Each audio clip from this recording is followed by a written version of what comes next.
Hello and welcome to another episode of Drop Frames. We got Zeke, we got Cohh, we got the Eggman. You have a lot of names, sir. Yeah. Your community is very well versed in naming you a lot of different things.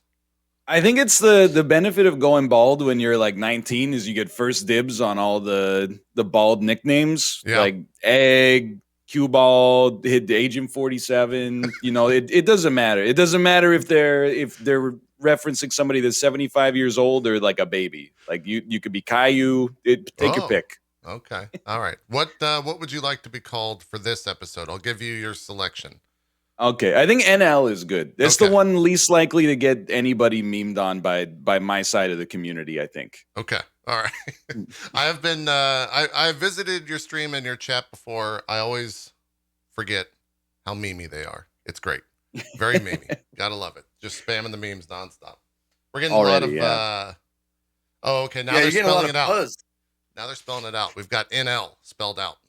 So there you go. You know, whatever works for you. I mean, no matter what you call me, if it's even slightly off from the norm, I'm gonna hear it for like the next 18 months. So, but I'm used to it, so it's not abnormal. You just take the pressure off. So, Southern Tiger, what are you playing these days? Is that a real leading question?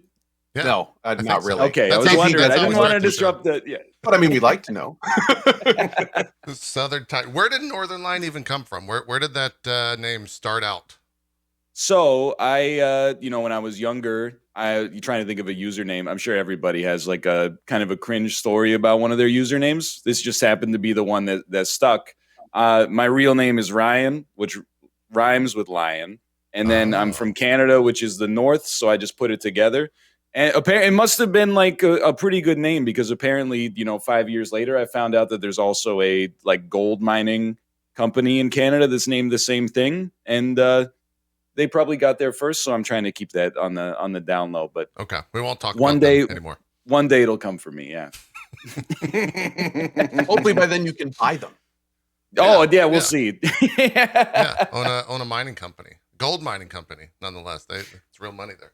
Do you have ever gotten any messages from them or for them? No, not yet. I think we operate in like different spheres. Thankfully, I don't know if there's too much overlap, but I am like, it's one of those things. Maybe like once a year, I'll wake up in a cold sweat and be like, "It's today. It's definitely gonna happen." Like I'm gonna get like a cease and desist, and it's all crashing down. It's when they start streaming their content that'll happen. Everyone wants to see how gold mines work. I mean, they're mining. Yes. Yeah. So you gotta watch out for I mean, there's a lot of like different things you can finagle. Like your name, NorthernLion, is all one word. I'm assuming theirs is 2 words.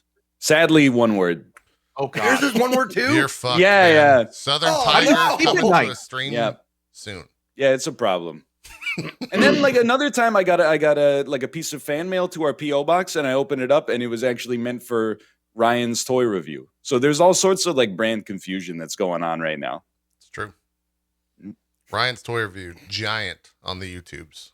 Has he ever been on the show? No. I think he's like 10 or was. He's like 11 and 3/4 now. I don't know if you watch the channel, but I have not tuned in some time.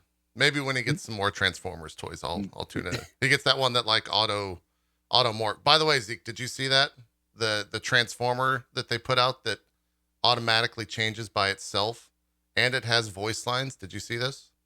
I saw the video of it, and the funny thing is I saw the video of Kevin Smith like playing with it or looking at it or whatever. Yeah. I think if it's the same thing I'm talking about, it's Optimus Prime going from truck form to robot form. Yeah. And does he say something after he does it? He makes the noise, goes wah blah blah blah blah blah blah. I think he says like Autobots roll out or something, right? Like something like that, right? Got to, yeah. $600 I've definitely for that toy. A little pricey. Definitely seen it, yeah. Yeah, it's a little pricey. No, that's I considered it. I really did. But the thing is, it's I gotta think these days about like I used to buy stuff that I wanted to just look at. Just like like decorative shit, like sure that you put in your house. I don't know what you're talking about. That just seems silly, but yeah.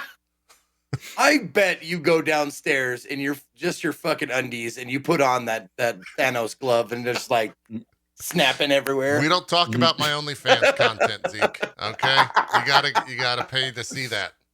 Gotta earn that. OnlyFans? You gotta earn that in a lot of ways. I earn it every night, but other people, yeah. Come to my OnlyFans. It's a snap.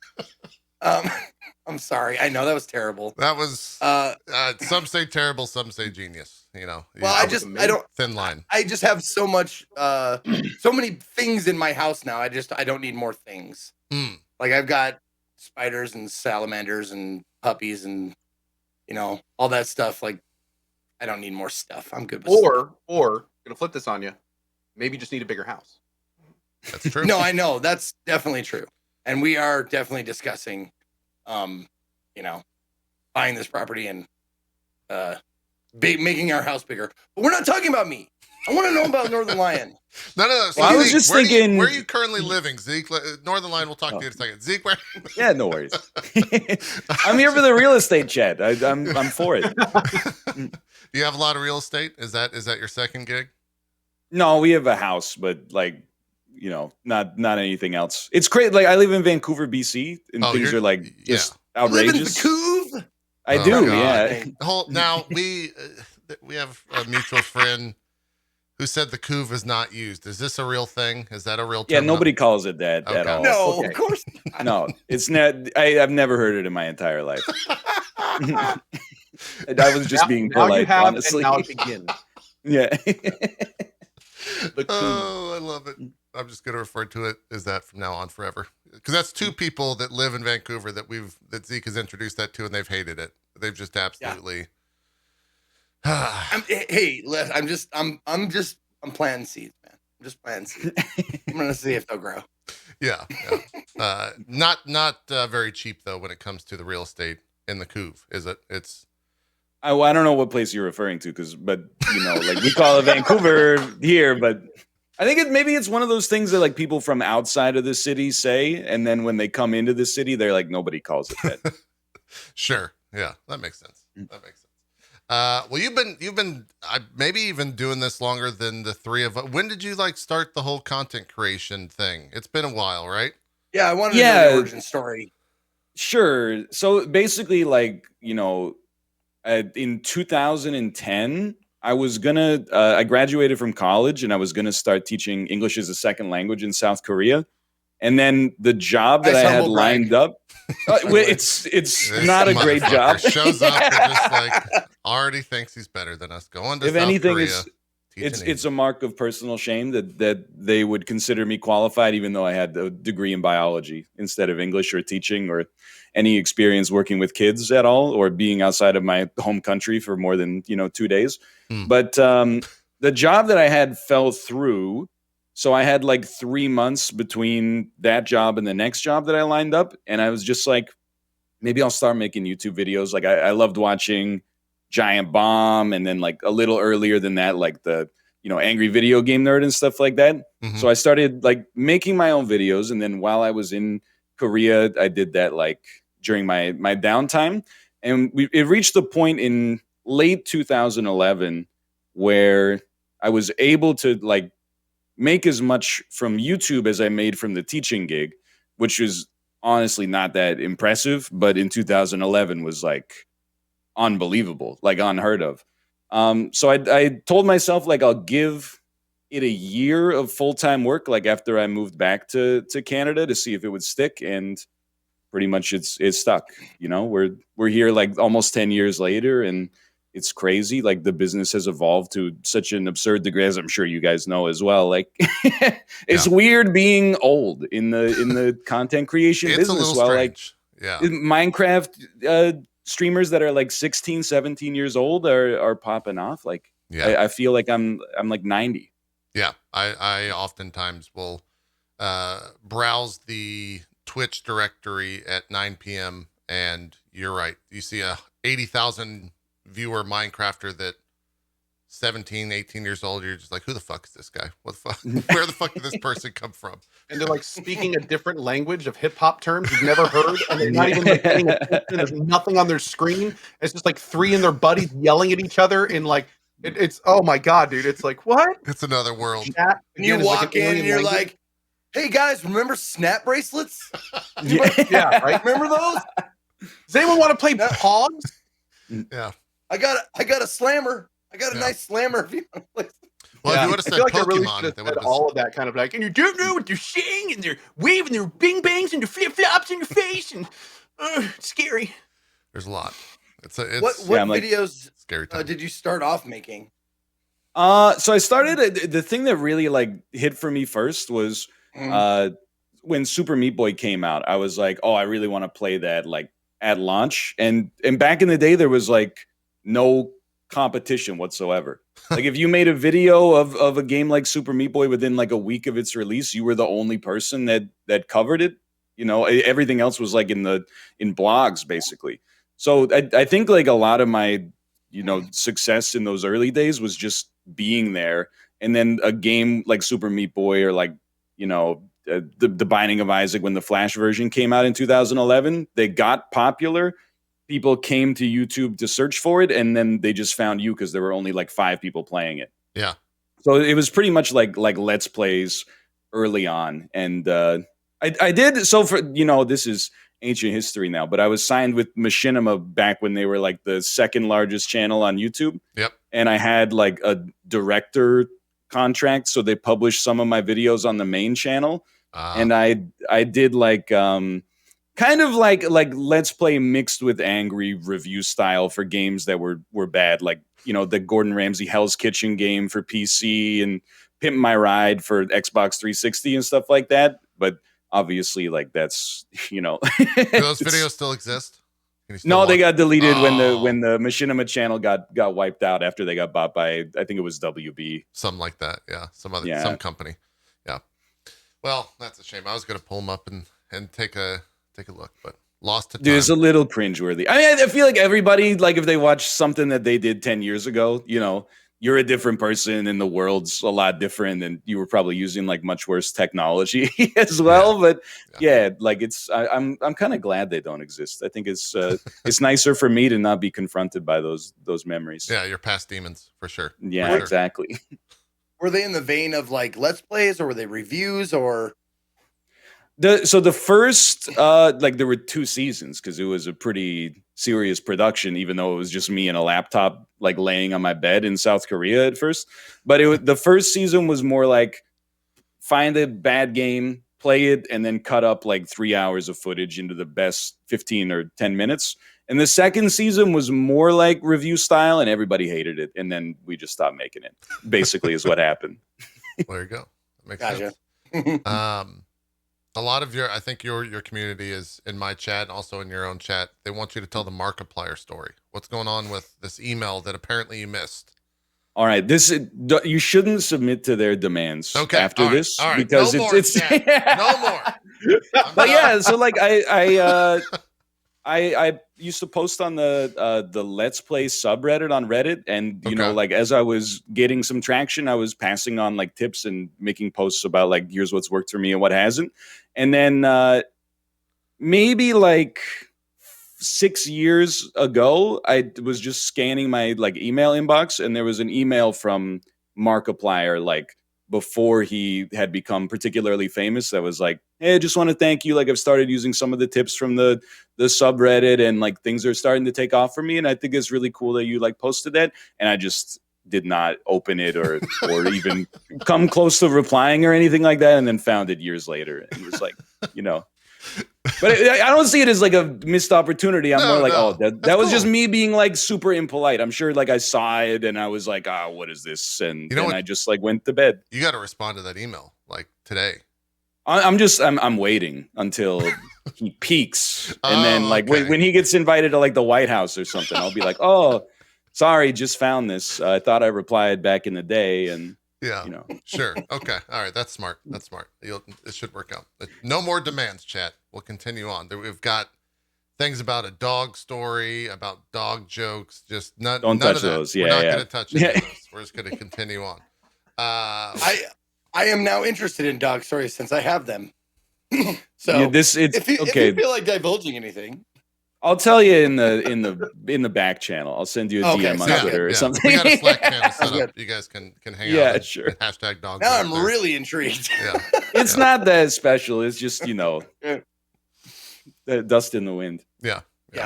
So South Korea, how long were you situated in South Korea before you, like, as a content creator over there? You said you moved back eventually, but what was that? Yeah, like? I only stayed for a year, Okay. which was good because honestly, like it wasn't for me. I don't want to say that it sucked necessarily, but like it was cool to live in South Korea, but the job sucked really bad. And you sign on for the contract for a year. After like 2 days, I was like, I don't like working with kids at all. And it wasn't even really like teaching, because the kids are so young and they don't speak English at all, and I don't speak Korean. It was just like glorified daycare. So you're kind of just like a prison warden trying to keep everything like on good behavior and stuff like that. And the pay was bad and the lifestyle was like not good. It was just it was like the classic, like everybody working there was like between the ages of 20 and 24, fresh out of college, and you have like literally no expenses or responsibilities. So it's a young person's sort of life. And as soon as I could get out of it, which I was lucky to do with YouTube, I pretty much just came back to Canada right after that. Was the food good at least? Okay. And like insanely cheap. Like, I mean, I don't want to, I guess I do want to get into specifics, but like the salary for a teacher over there at the time was like maybe 1,700 US monthly, maybe less, like 1,500. Sure. But we ate out for like every meal and still managed to save a lot of money. Like the average meal was like $5 or $6 and delicious. Yeah. I've got a bunch of friends from like the StarCraft world that live in South Korea and always rant and rave about the food, but missed the trip to go over there. So haven't had any firsthand experiences myself. Maybe one day. Would you recommend it to go over there and hang out? Or would you go somewhere else? Oh, no. As a tourist, absolutely. Like my wife and I went back in 2018. And it was cool to be back, and especially like as a tourist instead of as like a worker. I had a lot more fun, obviously, because you have so much more freedom and you can take advantage of the stuff. Like it's relatively cheap over there as a tourist, and it's like extremely modern. And with the bullet train, you can see the entire country from from Seoul to Busan in like less than 3 hours on the train. So it's really nice as a tourist for sure. Yeah. I need to do some more. I think all streamers need to go on more vacations. Even just like outside of their office. Just leave the room. Recommendable. Just leaving the room is probably beneficial to all of us. At least once or twice a year, every once in a while. Maybe. It's arguable. Once every, few to decade. Yeah, once a decade. That might work. But potentially. Maybe. Yeah, if you can swing it. It really just depends on if the boss lets you or not. You know what? Nah. No, this is too much work already. We should just keep streaming. Yeah. It's too much work. It's too much work. So when did Isaac start? When did that whole phase of your career begin for you? Was it right around the time when it just released, or? Yeah, like I had been. So the designer of the game is Edmund McMillan, who is like a prolific indie game designer, and at the time he had just come off of Super Meat Boy, like maybe 7 or 8 months earlier. And maybe like a year earlier. So he had been teasing this game for a while. This like, Super Meat Boy, the design and the development of it was so hellish. I want to work on like a little miniature project. And that ended up being The Binding of Isaac, which is, what you see right now. It's like a Zelda inspired roguelite. Like it's really, I look at it as the roguelite that kind of kicked off the boom of them over the past like decade or so. I had been eyeing it up forever. I played it like the day it came out. And I remember this is October or September 2011. I was like, maybe I'll play like 10 episodes. So I remember in Photoshop, I did the first 10 thumbnails and was like, that's probably good enough. And then, here I am 10 years later, still playing the game at least once a day, but oftentimes like multiple times a day. It's just like this enduring thing where the audience really liked it. Every run's a little bit different, so there's always that variety. And then they keep adding new content. Like they did like a few expansions in its first year. They remade the game completely in 2014, which seems kind of cynical. Like if you were talking about like a AAA game, it wouldn't make any sense. But it let them get off of Flash, which was a huge limitation. And then with the new version of the game, they released several like big content updates, and then they released mod support, which was like another like jolt of electricity. Then they took some of the mods and incorporated them in this new piece of DLC called Repentance, which is just like the ultimate expansion and like refinement of the game. Like it basically almost doubles the scope of the game in a single piece of DLC. Yeah. So it never ends, basically. how many? What's your let's play number of this on the YouTubes? If you can remember how many videos you've made around Isaac, what are we talking here? Yeah, it's hard to tell because like I've like rebranded every time that there's been like an expansion, but like I think, I mean, just for the piece of DLC that came out before this one, I was up to like 1,800 or 1,900, like close to 2,000. Yeah. And then there was probably like at least another 2,000 that came before it. So, I mean, I think on YouTube, I probably have like close to 20,000 videos. I wouldn't be surprised if like, if at least like 8 or 9,000 of them are Isaac. What if you open up Steam? Has it always been on Steam since 20? Because it started out as Flash, right? But yeah, it was a standalone like EXE first. Okay. So like that stuff, and then it came to Steam. Oh, maybe it did start on Steam. I can't remember. Like it's been a while, but what's your hours right now on Steam? What are we talking? Yeah, so for Rebirth onwards, I have 3,700 hours, Okay. and then I've got about 450 in the Flash version, but I remember like there was a year in the Flash version before there was like mod support where I used Cheat Engine to basically create like custom runs. Right. And those weren't Steam enabled, obviously, because they didn't want you to cheat in the achievements or whatever. So yeah, I don't know. Like we're probably talking like 5,000 or 6,000 hours, which is like very sobering for me. But then anytime I bring it up with my chat, they're like, oh, I've got 7,500 hours in Dota 2 or, 10,000 hours in WoW or something like that. So it's not, I mean, maybe it's not that impressive. Yeah. Have you It looked is. No, don't. No, it definitely is, by the way. You're good. That's a lot of hours. I'm impressed. One of my And it's all things- talking too. That's the real. It's not the amount of game time. It's that every second of that is saturated with like whatever's leaking out of my brain at that given moment, which is, it's 1 out of every 10 times is kind of insightful, and the rest is just like diarrhea, basically. But yeah, Have you ever reviewed the game on Steam? Can you just put like? I did actually. Oh, you did. You did review it. What'd you? So give I it? think I gave it a thumbs up. Okay. Because I mean, I think at this point you're like morally and ethically obligated. But I did like a stream segment where I looked at like my 10 most played games on Steam, and I gave them all a review that I felt was honest. And out of the 10 games, I only gave a thumbs down to PUBG, which maybe Yeah. It hurt me given how much time I had played the game, but I had to speak my truth. I don't think you were wrong at all. Total of 3,700 hours on record. Cannot recommend. I'm sorry. Right? Yeah. Thumbs down. Cannot recommend that. I got like, I don't know, 1,000 or so in Dota 2. I gave that motherfucker a thumbs down. Fuck that game. Well, didn't you lose like 12 games in a row or something like that? I'd give a thumbs down to that. 12 is a generous number of losses in a row there. Let's stick with that. That sounds good to me. Yeah, it's game's trash. JP thumbs down Dota 2. I keep losing. The game's bugged or something. I don't know. It only gives me losses. I don't. Yeah. I don't understand. Where's my dopamine? Like, this is dumb. It's true. Not enough dopamine. 0 out of 10. That's my review of Dota 2. Yeah. Off the top of your head, do you know how many achievements are in the entirety of the new Binding of Isaac Rebirth? Like, it's got to be like, I would imagine it's like 400 or something along those lines. 637. I think I'm missing. Insane. I'm probably missing like at least 50 of those right now, I think. But a lot of them were just added. So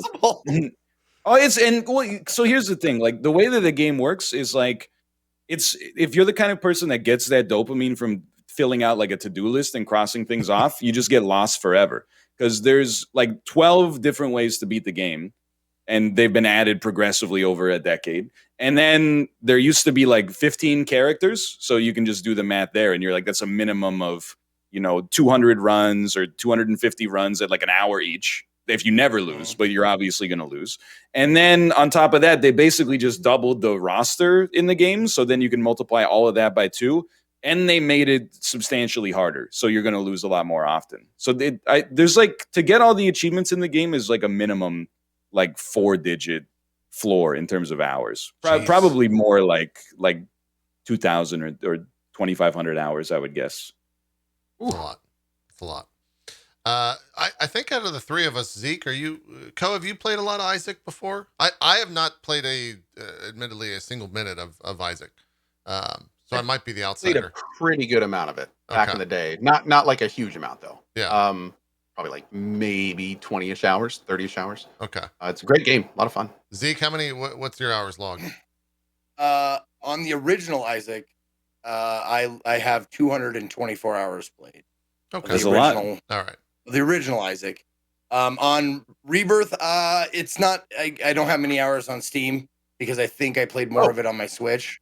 So, but it's not even close to that because the thing with the original is that I felt like, yeah, I got there's 99 achievements and I got 79 of them. So I felt like I could do it. Like after a while, Isaac like didn't become. It became just like, can I platinum this? Can I 100% this?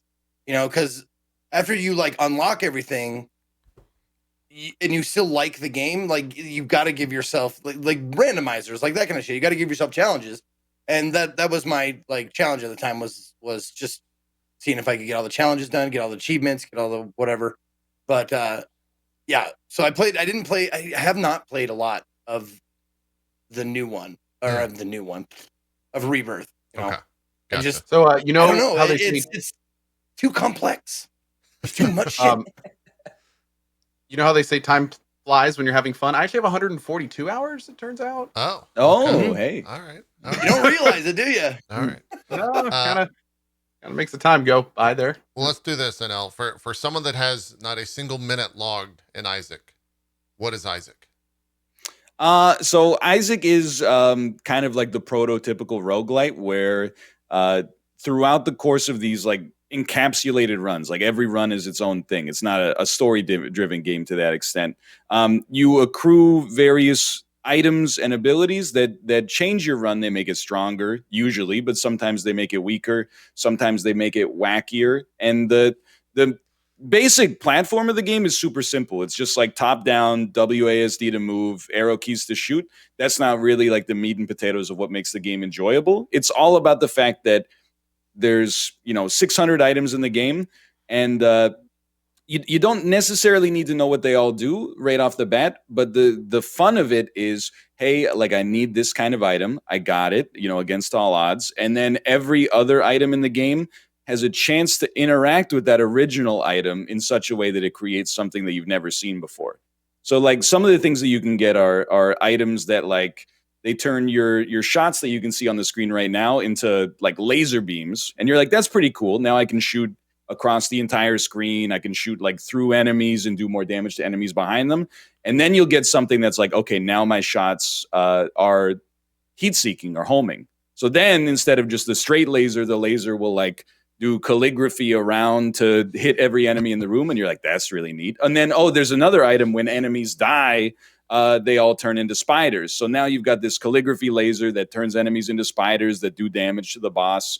And it just keeps like stacking over and over. That's literally just like scratching the surface of what can happen in one run. Yeah. So it's all about the interactions that you can get between the items and the fact that, you win a run, you had like the most powerful run you've ever seen. 10 seconds later, you're on a new one. You start from like a clean slate and you don't know what's going to happen.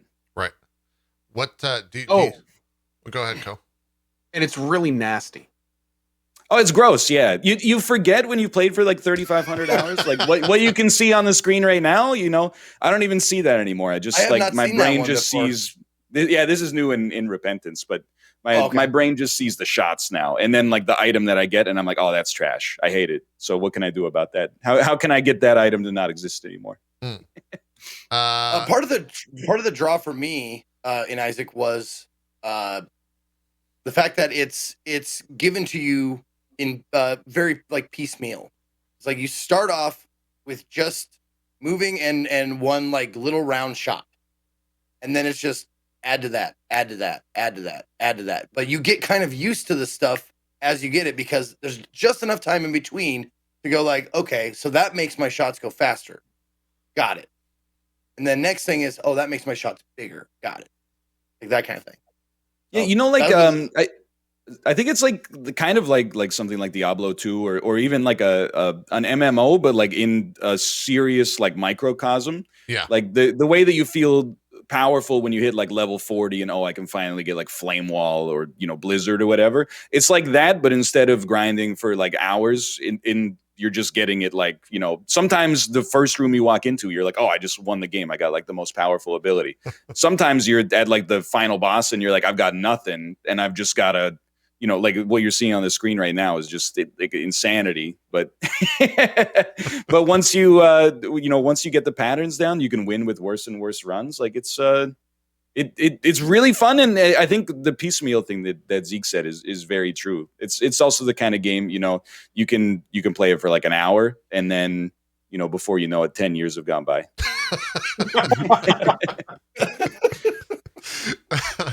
Do you have a favorite weapon that you always try to seek out, or do you try to, for playing 10 years now, do you just kind of like, give me anything? Yeah, it's hard to you can't really like pick like scale your run in the way that you might in another kind of game. Like you don't get to pick like a specific build or anything like that most of the time. But in terms of like the there's different ways to play the game. Like a lot of people on Twitch that are quite prominent play to win as often as possible and build like these insanely impressive streaks where they win like 500 games in a row or something like that, which is really amazing and demonstrates like a mastery of the game.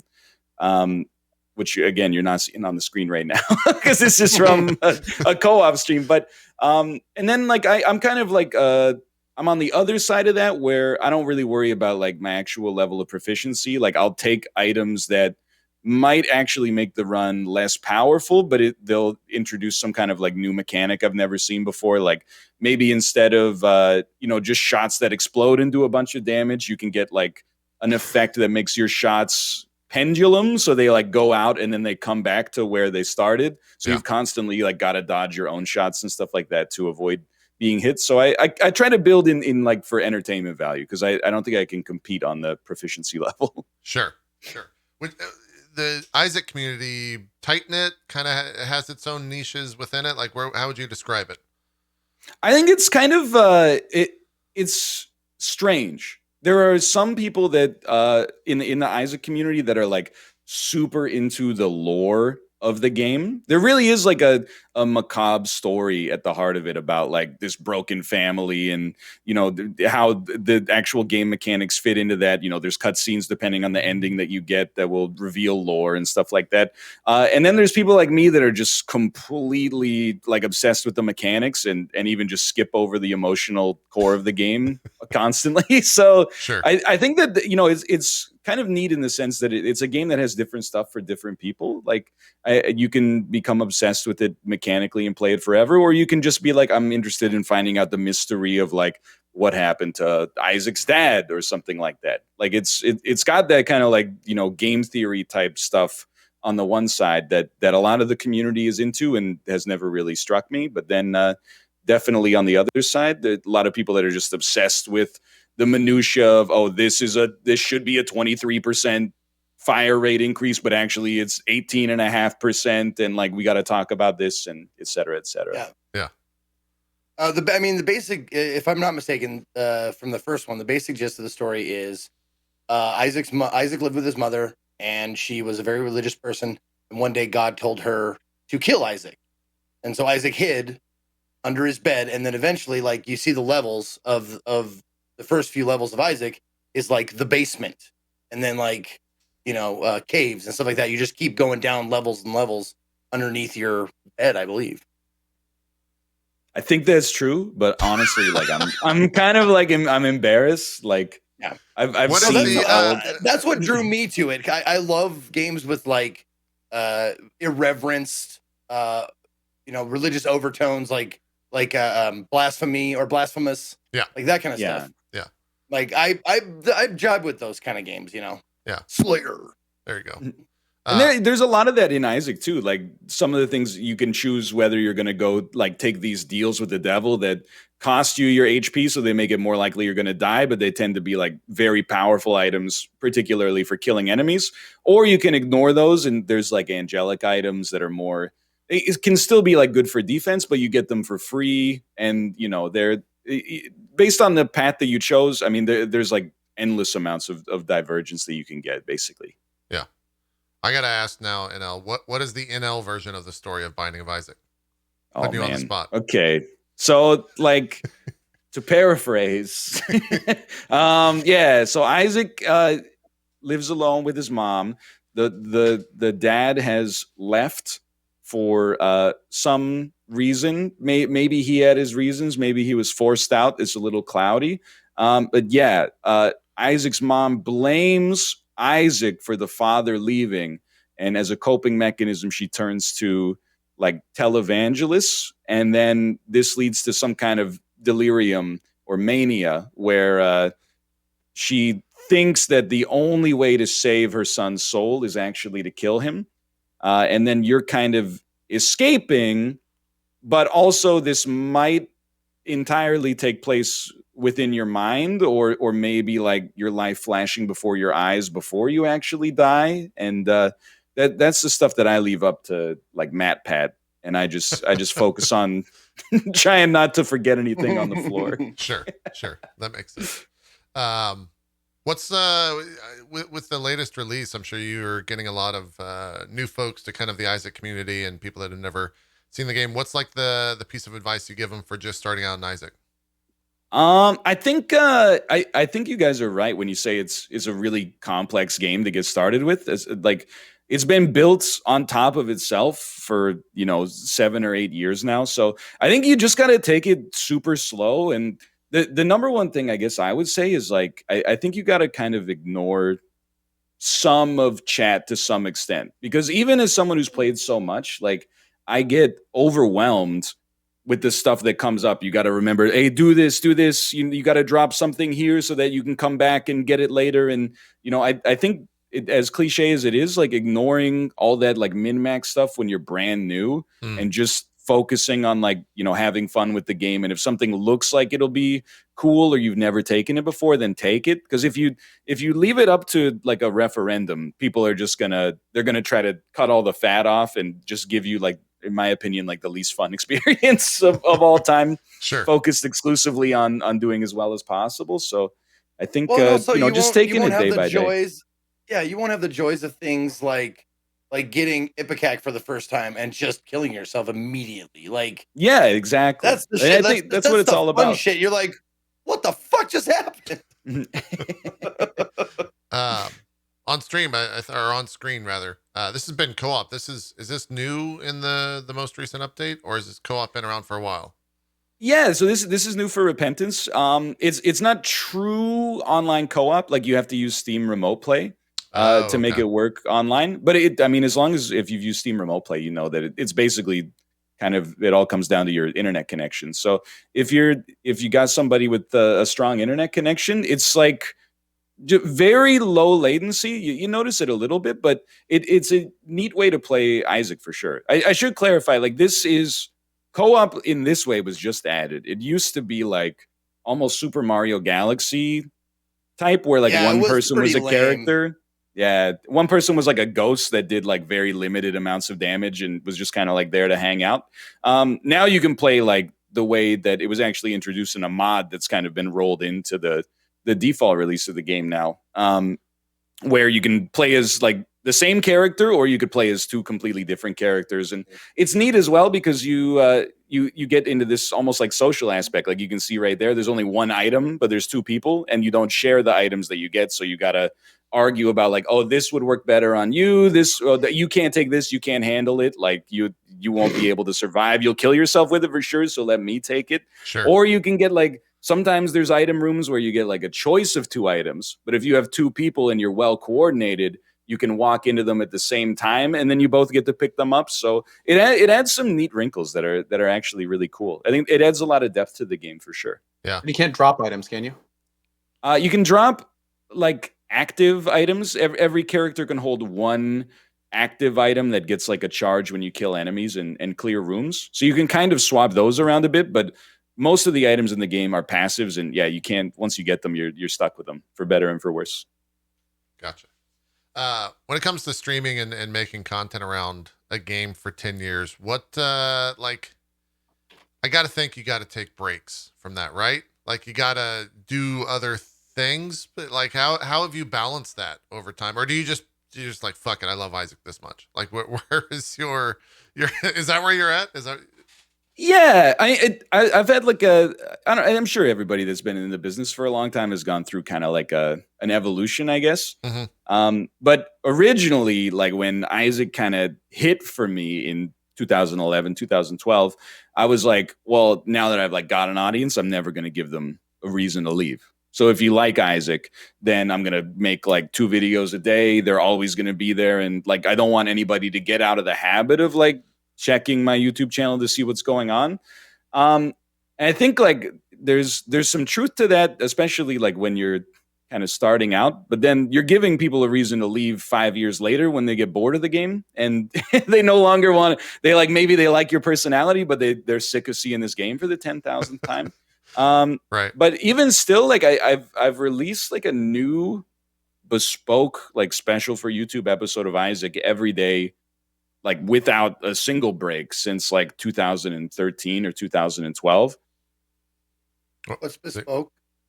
A bespoke, made specially for. Okay. So like some of the stuff I make comes from Twitch and is like sliced up for YouTube, but this is like I sit down and I hit record and then put it up on YouTube. So there's always been something new for like the Isaac fans, and I think like I mean the hard part was like for the 3 years that no DLC came out. Right. And I was just playing the same version of the game every day for 3 years. And, you know, that got a little old for sure. But the release valve for that is just that I also play like a ton of other stuff. I think the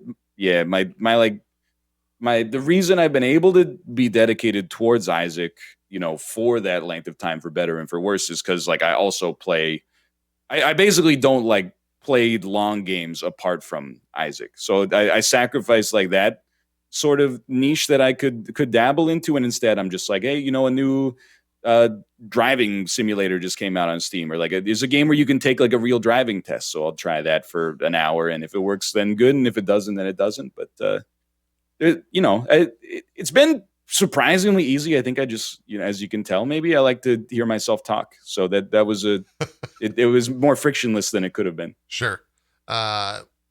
Tomorrow Isaac ceases to exist. You can no longer play Isaac. What's your main game? What do you play? It'd be an adjustment period for sure. Cause it's like the way I look at Isaac is especially like now it's like insanely like it does really well because the DLC just came out and there's this audience that's been around for a decade that is like filtering back and then filtering out. Yeah. I don't know if I would have like a main game. It's nice to have something like that to fill gaps, but the streams where I have the most fun are when I can take like an hour before the stream and be like, okay, here's like 4 wacky games that came out recently and I'll like play them all on stream today for an hour and a half each. And, you know, some of them are going to be great and some of them, you know, maybe won't work that well for streaming, but those are the most fun, I think. But obviously you can't do that every day for the rest of your life or you'll go insane. Sure. Sure. I think one of the things that definitely separates you from a lot of different content creators out there is your schedule is very regimented and you seem to stick by it very much so. I even encountered that in scheduling the show where you're just like, I don't know if I could swing it. I don't know. It's an hour off from my normal start. So I don't know. What was that just like a learned skill? Was that ingrained to you in your childhood? Like where did that idea of, you know, like sticking to a schedule, whereas a lot of content creators, I say the word schedule and they like shriek in fear, right? Like, so where did that come from? I think there's a few things, especially like over time. One of them is just that I always thought, you know, even in the early days, that consistency would be important. Especially, I think, you know, on YouTube, if your videos are great, I think you can really get away with, you know, you can publish twice a month, and then you could publish 8 times next month. And then, if you're making great videos, I don't think it matters. But on stream especially, I think it's important to start at the time you're going to start and end at least like around the time that you say you're going to end or later. Yeah. Just to, I guess I took inspiration from like TV shows. If you wanted to watch like The Simpsons in the year 2000, you didn't just leave the channel on and like hope that at 1:13 p.m. it would be on. It was on at like 4 p.m. every day or 8 p.m. every Sunday or whatever. But then later, like now especially, I think what separates me is I really don't have days where I like go long. It's mostly because we had our first kid in September, and especially with COVID, there's no help, right? Like my in-laws live elsewhere, Yeah. So I right now, even to do the stream an hour early, like my wife's picking up a little bit of the slack that I normally would have picked up in the morning before my stream. And then, I like to finish as close to my like ending time as possible so that I can pick up the baby from her and then she can stream after me as well, or really do whatever she wants to do just to split the load as much as possible. Right. Yeah. It's a kid throws a wrench. Oh, I hear that. Yep. Yeah. I cut off every day. It's 4 p.m. Yeah. That's like you can't go past. It doesn't matter what. Oh, you want to do this big sponsor thing? It's from Nope. Yeah. Nope.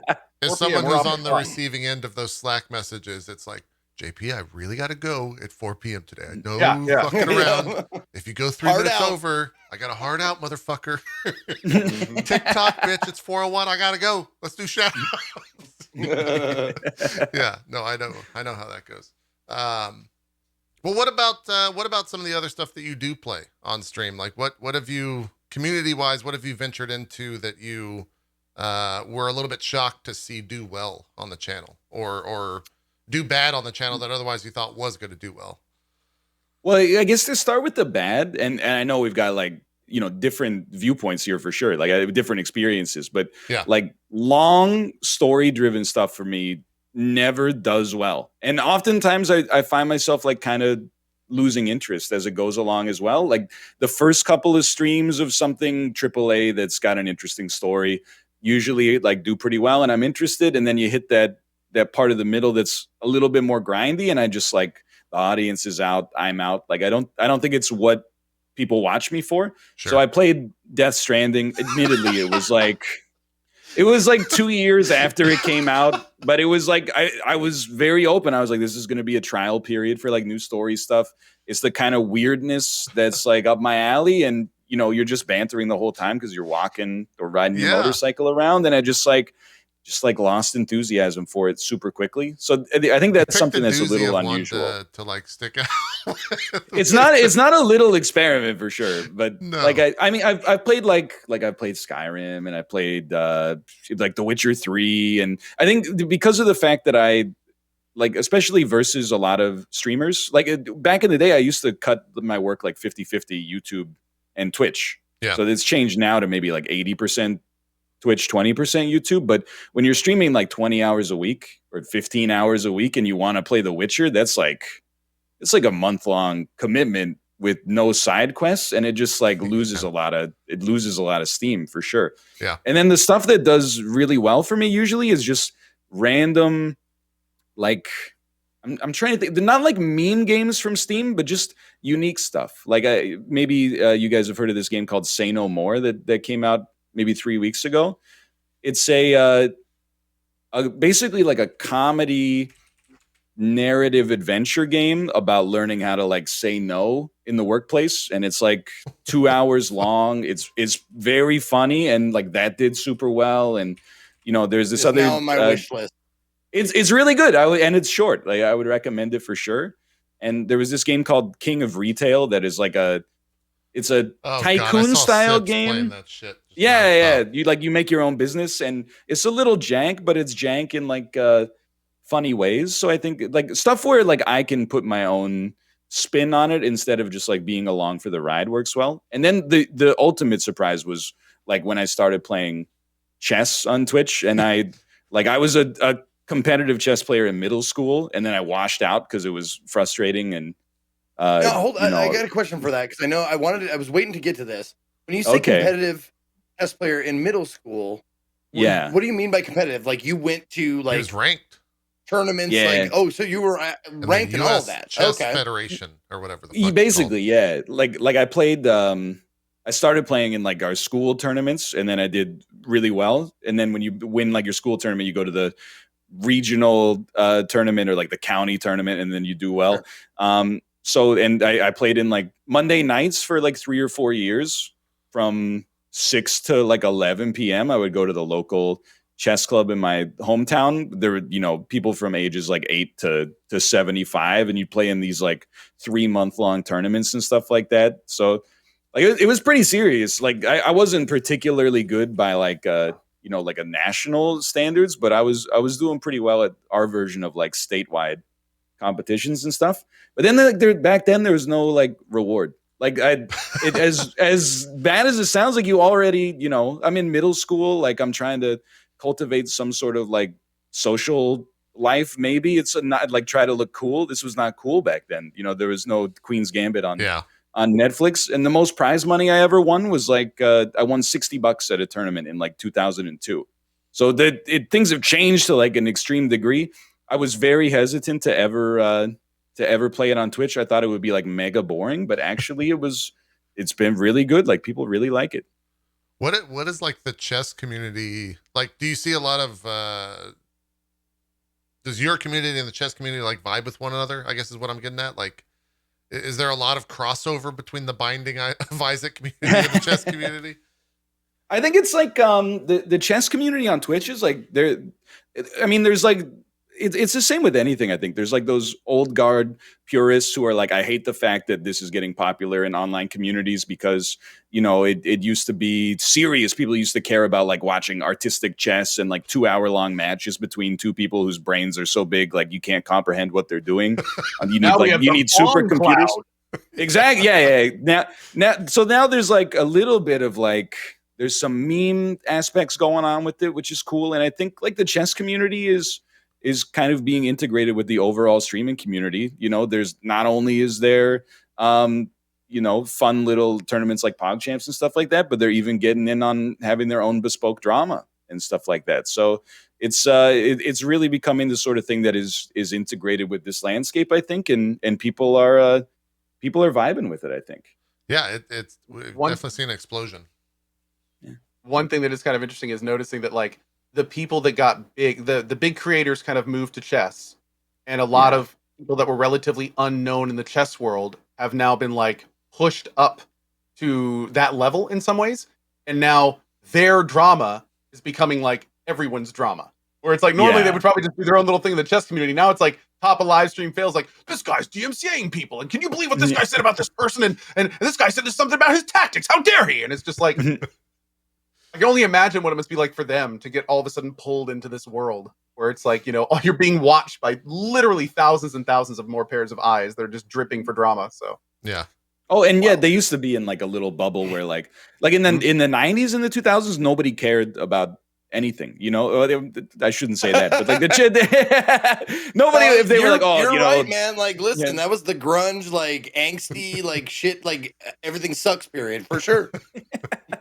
There would still, I'm sure there was drama. I mean, obviously, like back in the 70s or whatever, when the USSR and the US were playing in like these matches that were meant to be like emblematic of the Cold War and stuff like that. But like in the 90s and 2000s, if you were like, hey, this chess international master like said something, you'd be like, no, literally nobody cares outside of like, I don't know, 8 people that are kind of in that little niche. But nowadays, like you said, it's for better and for worse, they've got the stream vibe where they've got to be careful what they say for sure. Yeah. Do you listen to One Night in Bangkok to get pumped up before a chess match? So I didn't know until like 2 weeks ago that was a song about chess. It's from the musical Chess, yeah. I had no idea. Hold on. It was a flop of a musical, but that song actually broke out of it and became like, I don't know, semi-popular in the 80s. Yeah. I think 80s. I know they played it in like The Hangover 2. That was the only thing I knew about the song until a couple weeks ago. Yeah. That's a chess song. Huh. Who knew? This is another thing that's really fun about playing chess on stream is that like instead of going up against people whose names are like, offensive or, just memes, you're playing against Janton 1951 here. He looks like a nice older gentleman from Spain. And I wish I could zoom out his little photo right there. Yeah. Just looks like a nice guy. Probably never heard of Twitch. Well, there's a corrupted. photo. I hope not. Yeah. Oh, up- right up there. here. Oh, right by the head. Yeah, I get it. Okay. You know what's funny though? He's just doing that for cred. The second you get him on the mic, he's like, "You mother! How dare you!" He's just like going like absolutely him. Oh Probably man, correct. that would. Oh god, in my fantasies, like playing chess against someone online is like playing like Call of Duty, and just hearing people just like use the worst, awfulest language. Like when they're playing chess, calling you names for moving pawns there, knights here. Dude, there's real Oh. toxicity in the chess community, and Oh, not yeah? just like online. Like I apologize to my audience because they've heard me tell this like 10 times. But when I was 13, I was playing in a tournament at our chess club. You got 90 minutes per side, so you're going to be there all night basically. I was playing against a guy who was in his 50s, and maybe 5 or 10 moves into the game, I took one of his pieces. Like he just blundered a knight away or something like that, and he just like stood up and looked me dead in the face and was like, I don't even know why I come to these effing things anymore anyway, and just walked out. And like I had to wait until his clock went down to 0 before I could even get up from the board, because I was like, this guy's going to come back. I'm going to leave and he's going to come back and win on time or something like that. So What the it hell? was, and I was just like a Yeah. little kid. Like it was, it's wild traumatic. out there. Yeah. It was didn't kind of do- funny, but I didn't say the exact same thing, but it was scarily similar to the very last Magic tournament that I went to in person. Like I'm sitting there, I'm 34 whatever years old, and I'm sitting there and across from like a 12, 13-year-old kid, and he's just stomping me, and I'm like, I just get up and I'm like, I don't want to play anymore. And I just left the entire Wait, tournament. I was like, Do you I'm leave out your of this. cards I'm or not. you just Did pick you your just say? No, Did you just I have a took match? the deck. It was a sealed deck. It was like okay. a All right. sealed deck where you pick out cards from a booster pack or whatever. And I got up and I was just like, nope, I don't want to play anymore. Dude. I'm out. I wasn't my mad at the Lord, kid. that's I was mad at myself because like I had gotten out of practice. I probably grown a lot dumber. Like I didn't know the strategies anymore. Like, yeah, it really stung, man. Like hearing your story, I'm like, this little kid genius like made me feel like I was a little diaper baby and I just pooped my pants. And the older you get, the more I relate. I'm like, this kid's got nothing to do but study chess or magic or whatever. I got like responsibilities that I gotta. There's no way. How am I supposed to compete with like an 11-year-old kid on summer Dude. vacation? Like, It's impossible. Zeke, you beat me to the Magic story. I was gonna say there was this place near me called the Magic Place, and I went in there for a tournament at like 14, and I was playing this dude who was like he had his buddies there. He was like this big guy, like probably like Mhm. mid-30s or something. He's sitting there, we're playing this thing, and I am like trouncing him. And I have a full black deck at the time. Like, there's not a huge amount of expansion. It's got like Singer Vampires and Nightmares, and like I'm playing all these cards.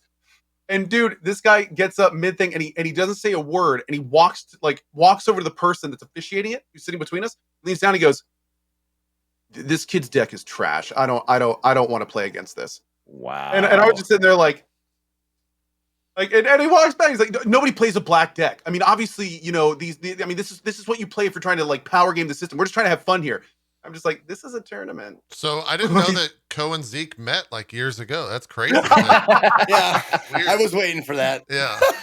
Dude, he got so pissed off, and he ended up throwing the game and just like stood up and walked away, and took his buddy. He's like, "Come on, let's get out of here. This is so dumb." Like, and it was like, I didn't even do anything. I was just like playing. I wasn't even doing any strategies. I was just like, here's Well, a vampire, here's a nightmare. The other thing is like kids. I know I was guilty of it.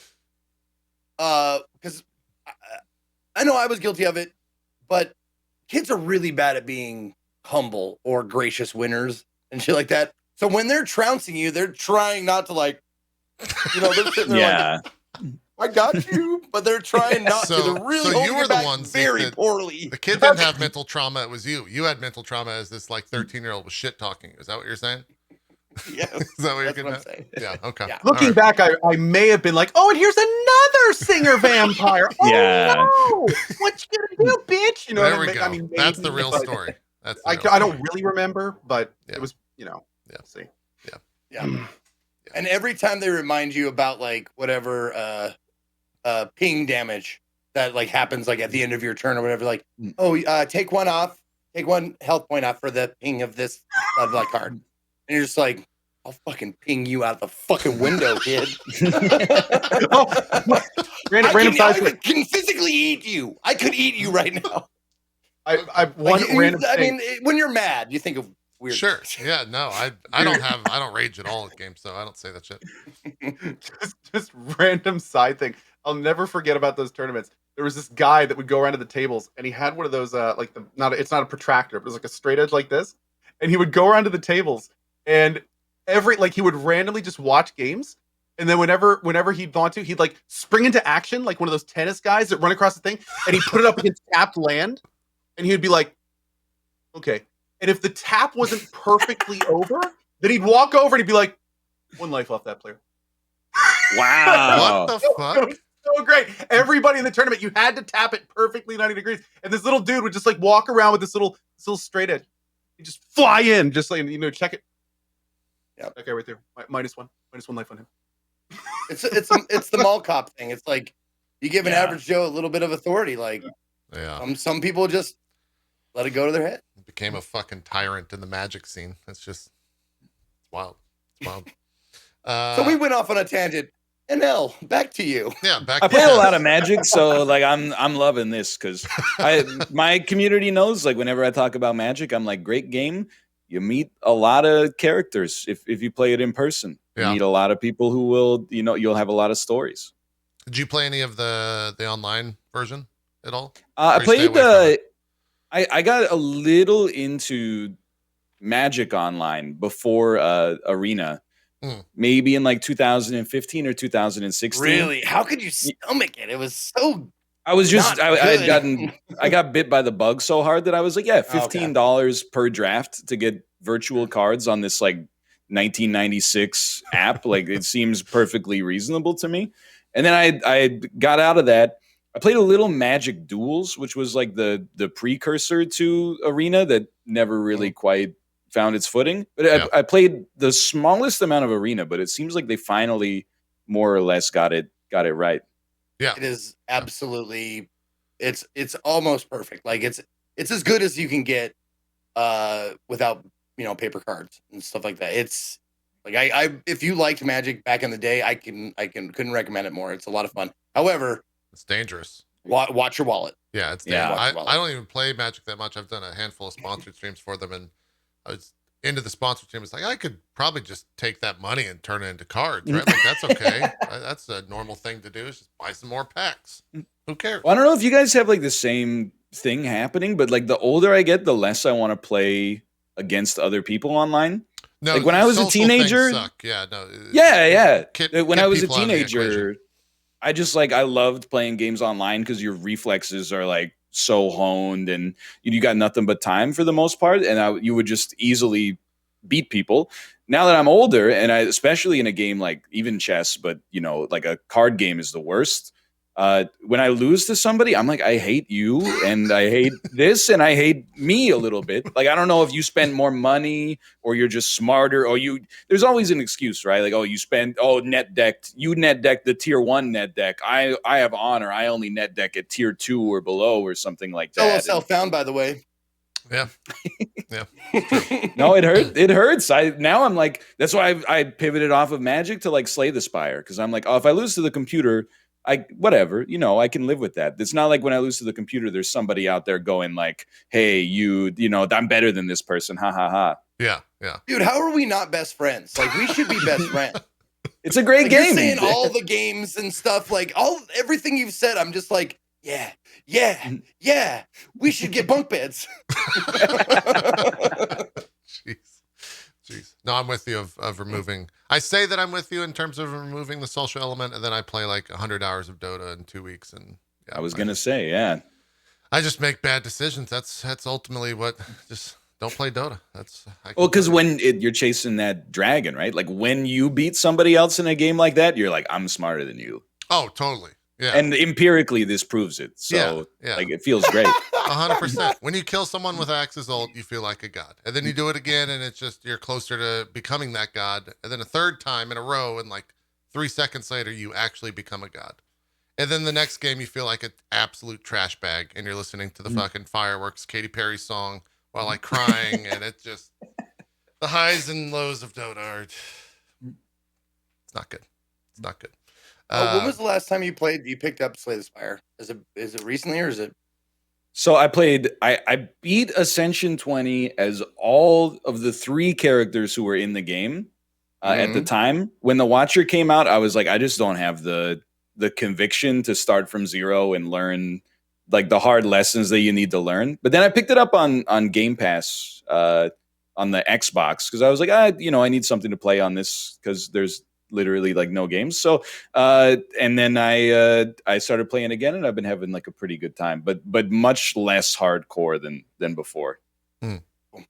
Yeah, that's you just exactly what I did. I did Ascension 20 with all 3 characters. And it was just a great game because it's one of those turn-based ones that you can just, pick up, play, put it back down again, come back to it, whatever. Yep. So I've got many, many hours. I've got and it's I hate say it says 1100 in Steam. I'm not upset about it. It's just I have to let you guys know, like, I leave the games on, like games like this that I play offline, like that. There's probably like 5 days worth of like hours that I just left it on overnight or something like that. Yeah. So, but I have many multiple hours in the game. Yeah. You got me beat on that one. I only have 670. So okay. Zeke's the better one. But like I said, like I left it on, so yeah. Maybe it's more similar to that, but sorry. I love that game. It was a great game, and I played obviously a ton of it, and I'm just wondering if they had new shit that would make me want to go back to it. Are they done like making stuff for that game? Have they moved on to another project or? They're finally releasing a mobile version of it. I'm not sure if it's out yet. That's dangerous. Yeah, people were asking for it for a long time. I know, like I think it's made in Java, so it's kind of like an easy thing to port to Android devices and stuff like that. Oh, it's out. Okay, it's out. It's been out for a year. Shows what I know. Well, there you go. You can grab Slay the Spire on mobile now. Last kind of set of questions I have before we take a break. I think these days, when it comes to being a content creator, you almost have to have like a YouTube, a Twitch. Most people would say like, you got to get your Instagram, you got to get on TikTok, you got to do all this shit. We don't have any of those. I was gonna say, do we have to have an Instagram? I didn't get that. No, I think that's what most of these 17-year-old Minecraft YouTubers would say you have to have. But anyways, Graham is the young. It went MySpace. Graham Facebook, is the young. Twitter, and then the Graham. The Graham. And sometimes the snappy shit. Or I don't know. That's correct. I don't know. I don't know how to shorten that. I think he's having. Are you trying to Cohh Instagram right now? Is that what's going on? Maybe. No, I think they call honestly, it the Gram. like the Gram is something, yes, that people like shorten it. I think it's the Gram. Maybe. Might be right. Maybe. Anyways, what I was getting at, when it comes to like the YouTube Twitch split, has that like changed and swayed more Twitch, more YouTube at times? Like, what's that balancing act like for you? Because I think it's different for every creator. Yeah, I think it's changed a lot over time for sure. Especially like the perception that I have, at least, is that YouTube was like where you had to be. 2006 to take it like way back. Yeah. So like 2013 maybe or 2014, and then it started to pull in the other direction. And then after the so-called adpocalypse happened on YouTube, so many creators basically jumped ship completely from YouTube to Twitch. Yeah. But it for me, it was kind of similar. Like I honestly feel like a lot of the reason that I'm here is just good fortune and surprisingly lucky timing. Mm-hmm. Like I got popular-ish on YouTube when there was relatively low amounts of competition, and by playing games that, the indie game ecosystem was still very much like in its infancy. So all the media attention for the most part was these games, like Syndicate's getting remade as a first-person shooter for some reason and stuff like that. And like a lot of the games that ended up becoming super popular, like, Terraria, for example, were a little more ignored at release, which obviously hasn't really happened again. So I stuck with YouTube like there for a long time. And then I started to introduce streaming in like 2013, which felt super late, but actually ended up being really early and good timing because it was before a lot of gaming YouTubers. Sorry, I can get away with this like on my own stream because my audience knows me, but I'm like, I'm like a lot of YouTubers back then were like really lazy, in my opinion. And they're like, I can work like 2 hours a week and do really well. Why would I like work 10 hours a week and do that much better when instead I could just have that time, which is valid for sure. But, I was in a different place in my life where I was, I guess, hungry for it. So I started streaming more, and it was like 80% YouTube, 20% Twitch. Then as time went on, like it's really hard to cut a stream day, I think, and say like, I'm not going to do this anymore. And then you just naturally kind of, sure, I can do things on Tuesdays. I can do things on Sundays, et cetera, et cetera. We got to like maybe 50-50 in 2020. And then when we had our kid, I was like, I can't. Like, it's just literally not possible. So now that's where I pivoted to Twitch. Honestly, like 1090 or 2080, just because of the fact that, the economics of it are better than they are on YouTube for sure. And for time spent, on YouTube, you could always put out something and then, a year later, the algorithm picks it up and all of a sudden it's insanely popular. But on Twitch, kind of what you get out is what you put in. And then it's just, I don't know, it's just more fun to kind of be live in a pseudo social environment than it is to, sit in your cave and make a YouTube video and then you put it out and hope it does well. And sometimes it does, sometimes it doesn't. So, but I did like, even last year I did TikTok, actually. I've never really set up Instagram, but I would cut like a TikTok every single day.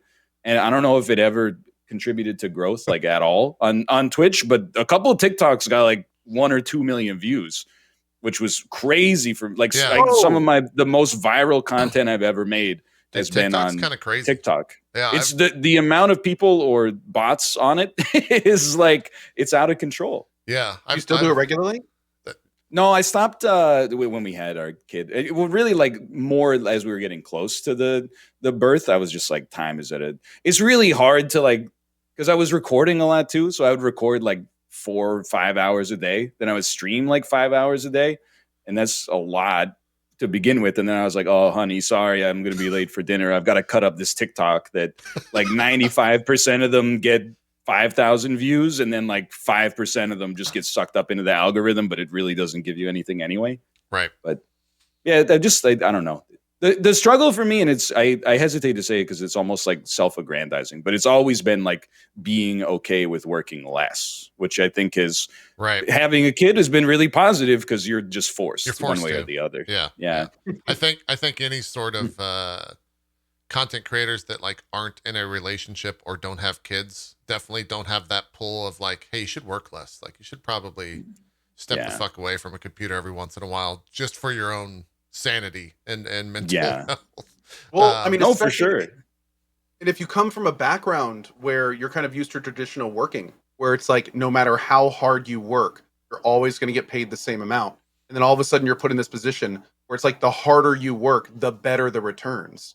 Yeah. And, you get that feeling of transience in there as well. And it's just kind of like, oh, man, like I need to do this as much as I can, as hard as I can, for as long as I can. And it's a very addicting thing, especially initially. I think you had in chat and the idea that like people are just throwing money at you in a best case scenario. And that's like also so addicting. More so than just like, I think YouTube, where you nailed what a YouTube creator is like, where you're recording in a dark room by yourself and then hoping that you get like that video to go viral. It's interesting watching people that are like YouTube focused come over to Twitch, because I think you can definitely notice their voice inflection right out of the gate. They struggle when it comes to just like long periods of nothing to say. And so it's been an interesting time the past couple of years watching that conversion kind of happen. And nowadays, I think you just have to be on everything, right? Like the biggest creators in the world are on like literally everything. They have 3 or 4 editors doing everything all at once, just nonstop in your face. And that's tough for sure when it comes to starting out. That's actually something I wanted to ask you about. Are you one man wrecking crew, or do you have like people that do your like editing and that kind of stuff? If you want, I mean, if you can talk about it or whatever. Yeah, I'm pretty much solo for the most part. I've been really, really lucky that like there's 2 people in particular I've worked with a lot over time. One of them is an artist that in 2012 like emailed me out of nowhere and was like, "Hey, I've done thumbnails for like some other YouTubers. What if you need some custom thumbnails, I'll do them for you." So we've been working together for like 9 years now, which is really nice, and it leads to like a coherent kind of, I guess, a cohesion in the branding and stuff like that, which is nice. And then I also have a manager and a publicist who I met at a media event, the first media event I ever went to in like 2013.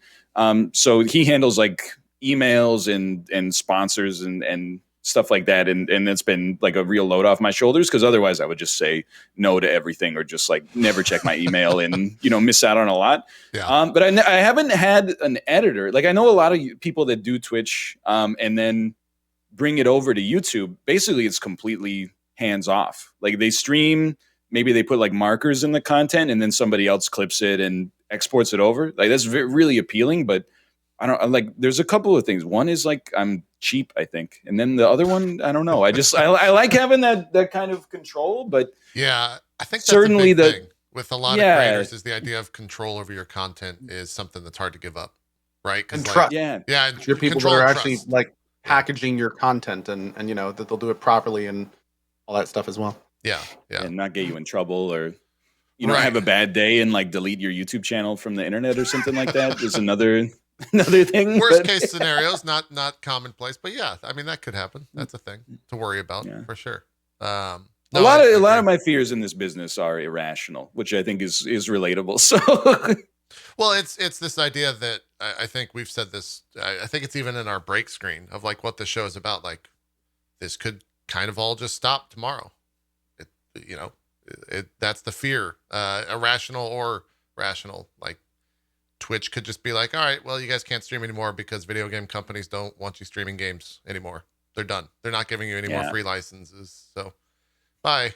And so that fear is ingrained in everything that we do for sure. At the back of our minds, at least. Definitely. Yeah. It's a little scary. Or the more prevalent thing. And I mean, this is something that kind of keeps me up at night sometimes.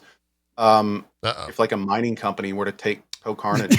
It's true. If there were such a thing as a Cohh Carnage mining co. Yeah. You got to watch out for those mining companies. They're everywhere. I have trouble sleeping sometimes. Well, yeah. Luckily, I think my streams are better when I'm tired. But for me, that only keeps me up like maybe once a year. But like once a week is just like, what if I wake up and I'm like not engaging anymore? What if I wake up and I'm just like, we went through it. I got into investing this year and I started like talking about it in chat or on stream, and chat was like, this is like hell, I'm leaving. And I was like, oh no, this is it. This is it.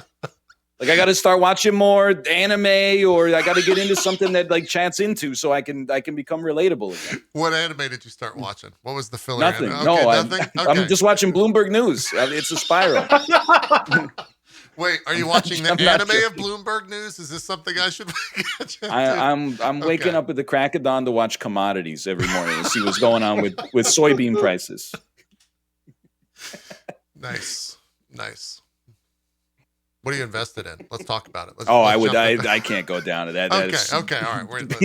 Did you buy into actually, what about crypto? Soybean. Did you hear me? Soybean. How would you describe NL? How would you describe your hands? My hand? Yeah, hands. Your hands. How would you describe them? What kind of material would you use to describe your hands? Oh, you're asking if I have diamond. I have diamond hands, but I'm not invested in diamond hands type assets. So I'm really like a 90-year-old guy who's just like I just want to buy the whole stock market and then like die without ever selling any of it. reasonable. You probably get to the end of a lot of RPGs. You probably get to the end of a lot of RPGs with like 99 elixirs because Yeah. I'll just never use a Phoenix down. Yeah, exactly. It's no use. Anything that's a one use only thing is Dark Souls is like the classic example. You pick up like 1,000 things that are like use this to cure status effect, and you're like, no, I'll just die instead. And then like the only thing I use is like Estus and humanity. There's no other usables in Dark Souls. I don't know what you're talking about. It's just Estus. I just call it being prepared. What if a DLC comes out? You need every one of those items to conquer that DLC. And if you use any of them for the final boss fight, then what are you going to use in the DLC? And what if there's one after that? And what if they have an unannounced one? It's very true.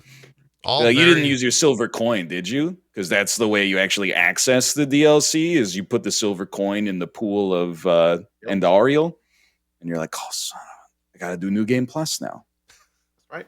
You missed out. And then you say to yourself, I will never use an item again, ever. NL, do you have any Doge? Did you buy into the crypto? I do not. I do not have any Doge, unfortunately. All right. No Doge. But I have friends who have Doge and they hate me because every time it goes up, I'm like, you should sell that and then invest it in some kind of like boring company that makes rational suction cups. Yeah, and then they're like, I'm not going to sell, and then it goes up another 40%, and I'm like, you still should. Now you should definitely sell. Yeah. And that was when it was like half a cent. So it's like 80 times Doge. higher. I was gonna say, don't you have like 50,000 Doge or something crazy? We've got an amount of Doge that definitely over the past weekend when it spiked at like 48 or whatever, I was staring at the phone for a long amount of time and questioning what to do with my life. And then I just kept doing maps, and as usual, as one should do, when you're playing PoE, you got to continue doing maps. You can't sit in the hideout. You can't look at your phone and the Dogecoin stock or prices. You just got to continue mapping. And so that's what I did. And then I didn't sell. And now it's back to like 30 cents. So fuck me, I guess. You can sell it and then invest it in NorthernLion Mining Corporation. Yeah, are they public? Are they going places? They got an IPO coming out soon? Yeah. Oh, you know what? You should flip the script on these guys. So go copyright NorthernLion. Yeah. And sneak attack them. Send them the letter and be like, yo, what's going on here? I'm trying to have a career and you guys are mining it out figuratively and literally. We got to talk about this. I think you should be like, you guys need to change your name. Yeah. Like, you were founded in like 1871. You really should have thought about this by now. Like, yeah, absolutely. It's kind of embarrassing. Yeah, it really is. There was Canada's weird. At least my interaction with Canada when it comes to copyright is strange. So we had a show called Roleplay for a while, but in Canada, Roleplay is like a kid's toy car thing or something like that.